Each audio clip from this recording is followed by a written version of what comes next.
Мемлекеттик каттоо кызматынын республика боюнча бардык бөлүмдөрү иштейт. Бул максатта 400дөн ашык кызматкер жумушка чыгат. Алар паспорттун мөөнөтү бүтүп, жаңылап жаткан жарандарга жаңы документтерди берүү жана шайлоо күнү техникалык мүчүлүштүктөр болсо, жеринен чечүү үчүн нөөмөт менен иш алып барышат. Жекшембиде өтө турган шайлоодо добуш берүүнү каалаган жарандар арасында активдүүлүк жогору. Буга байланыштуу мамлекеттик каттоо кызматынын паспорт берүү бөлүмү катары менен келген майрам жана дем алыш күндөрүнө карабай иштеп жатат. Майрам күнү да иштеп атышат, выборлорго үлгүрөй мүмкүнчүлүгү болсун деп иштеп атышат. Азыр жаңы паспорт алып атам, Көлмөдө шайлоо участкасына. Ошо бирси күнү барабыз, шайлайбыз. Бизге жаккан адамды. Иш күндөрү калкты тейлөө борбору күн сайын 1500дөн ашык жаранды тейлейт. Анын көпчүлүгү паспортун жаңылатуу же болбосо сыртка чыгууга документ алууну каалаган жарандар. Тармакта документ алуу шарттары жеңилдегенден бери аймактардын тургундары борбордон көп документ которушат. Жарандар келип атышат.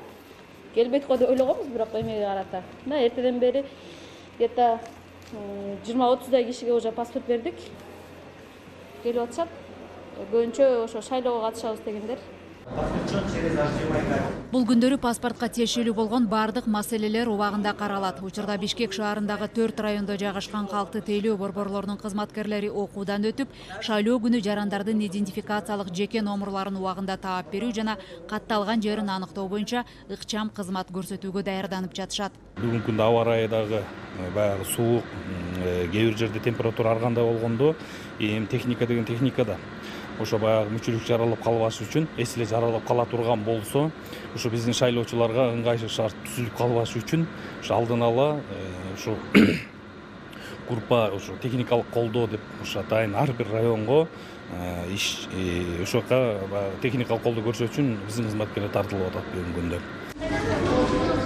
Шайлоо күнү таңкы 8ден кечки 8ге чейин мамлекеттик каттоо кызматында 400дөн ашык кызматкер эмгектенет. Мындан сырткары 60 кызматкер ыкчам байланыш номери аркылуу жарандардын катталган жерин аныктоо боюнча суроолоруна жооп берет. Биздин жарандар 119 номери аркылуу акысыз чалып, өзүнүн кайсыл жерде шайлоо укугу бар экенин тактаганга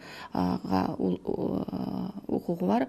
Ошол жакта биздин 60тай биздин кызматкер чыгып, ар бир чалынган звонокту жоопсуз калтырбаганга бардык жумуштарды аткарышат. 10 январь күнү шайлоочулар документ иштерине маселе жаралса телефон аркылуу же болбосо жакынкы жердеги калкты тейлөө борборлоруна барып жардам алса болот. Президенттик шайлоо жана башкаруу формасын аныктаган референдумга элдин добуш берүүчү шайлоочуларга активдүү болуш үчүн бардык шарттар түзүлгөн. Мунун бардыгы калк арасында шайлоону ачык өткөрүп, элдин активдүүлүгүн күчөтүү максатында ишке ашууда. Элиза Нурматова, Нуркамил Асанов, Ала Тоо 24.